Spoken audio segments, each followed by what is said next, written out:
everybody, I think, the town and the gown, tend to view Browns as a bit of an institution. This one place, it's just a plot of land, but it means so much. We came to the market and it was an adventure almost. But the tea was good. It was great, yeah. It was a really important thing in our family. I know that when I go back to New Zealand eventually, I'll miss this place with all my heart. And if a cafe can do that, I think it's a special place.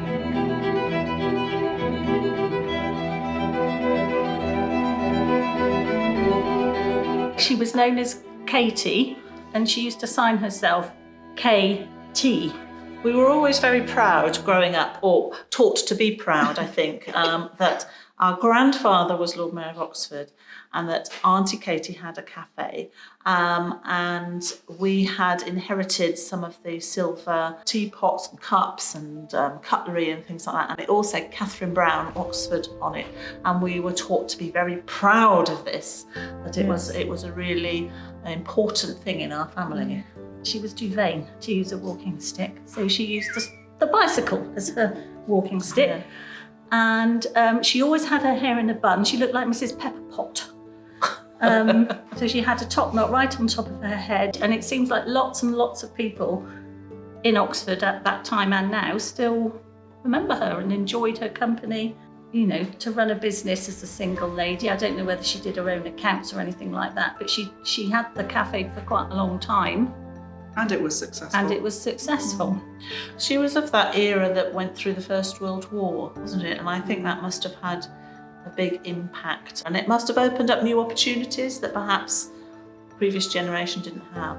I want it to be like an extension of our home. You know, you're here for a while, you feel that welcome, you feel that warmth.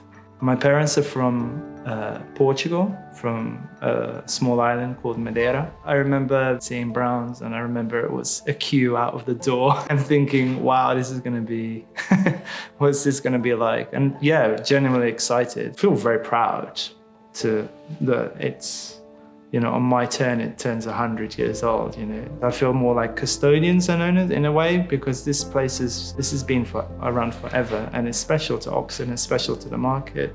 This place has been a home away from home. I was born and raised in Aotearoa, New Zealand.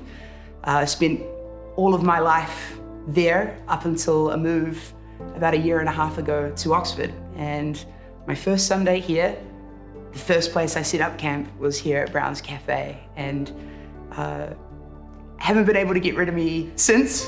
They're quick to greet me, they're warm with their smiles, and I get to sit and watch the passers-by in the market and feel like I'm in a safe place.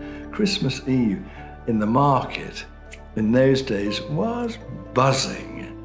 Everybody coming for their last chicken or turkey or whatever it was. Lots of people and good fun. My first contact with Browns was in 1969, 7 years before I met Sara, which was in July 76. We were both working in the upper reading room, and I asked her if she'd like some tea.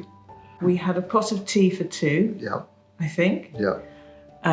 Which in those days was teacups and saucers, and a silver pot of tea and some hot water and a little jug of milk.